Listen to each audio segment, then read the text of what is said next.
ನಮಸ್ಕಾರ. ನನ್ನ ಹೆಸರು ಡಾಕ್ಟರ್ ಭಾವನಾ. ನಾನು ವಿದುಷಿ ಶ್ರೀಮತಿ ಶಕುಂತಲಾ ಮೊಳೆಯರ್ ಮ್ಯಾಮಿಂದ ಶಾಸ್ತ್ರೀಯ ಸಂಗೀತ ಕಲಿತಾ ಇದ್ದೇನೆ. ಈಗ ನಾನು ಹಾಡುತ್ತಿರುವ ಕೃತಿ ರಾಗ ಹಿಂದೋಳದಲ್ಲಿದೆ, ತಾಳ ಆದಿತಾಳ, ತ್ಯಾಗರಾಜರ ರಚನೆ. ಸಗಮದ ನೀಸಾ ಸಾನಿದ ಮಗ ಸ ಸಗಮದ ನೀಸಾ ಸಾನಿದ ಮಗ ಸ ಸಗಮದ ನೀಸಾ ಸಾನಿದ ಮಗ ಸ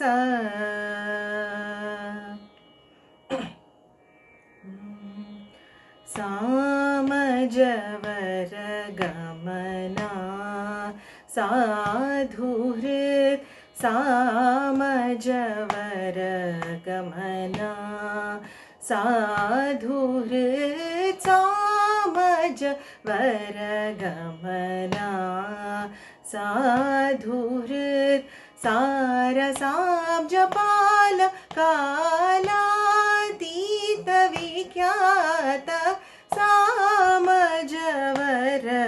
ಗಮನ ಸಾಧುಹೃತ್ ಸಾರಸಾಬ್ಜಪಾಲ ಕಾಲಾತೀತ ವಿಖ್ಯಾತ ಸಾಮಜವರ ಗಮನ ಸಾಧುಹೃತ್ ಸಾರಸಾಬ್ಜಪಾಲ ಕಾಲಾತೀತ ವಿಖ್ಯಾತ ಸಾಮಜವರ ಗಮನ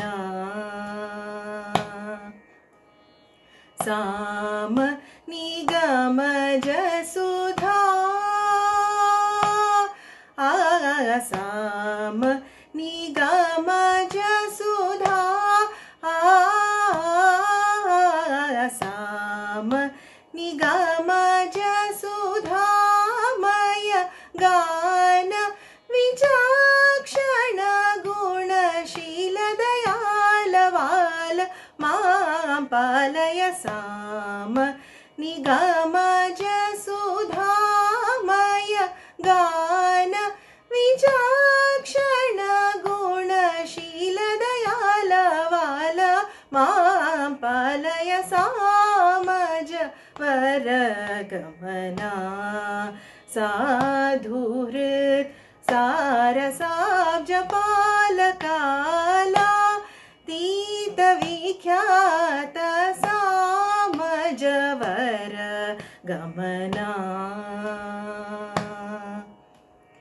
ವೇದ ಶಿರೋ ಮಾತೃಜ ಸಪ್ತ ಸ್ವರ ನಾದ ಚಲ ದೀಪ ಸ್ವೀಕೃತ ಯಾದವ ಕುಲ ಮುರಳೀ ವಾದನ ವಿನೋದ ಮೋಹನ ಕರ ತ್ಯಾಗರಾಜ ವಂದನೀಯ ಸಾಮಜವರ ಗಮನ ಸಾಧುಹೃತ್ ಸಾರಸಾಬ್ಜಪಾಲ ಕಾಲಾತೀತ ವಿಖ್ಯಾತ ಸಾಮಜವರ ಗಮನ.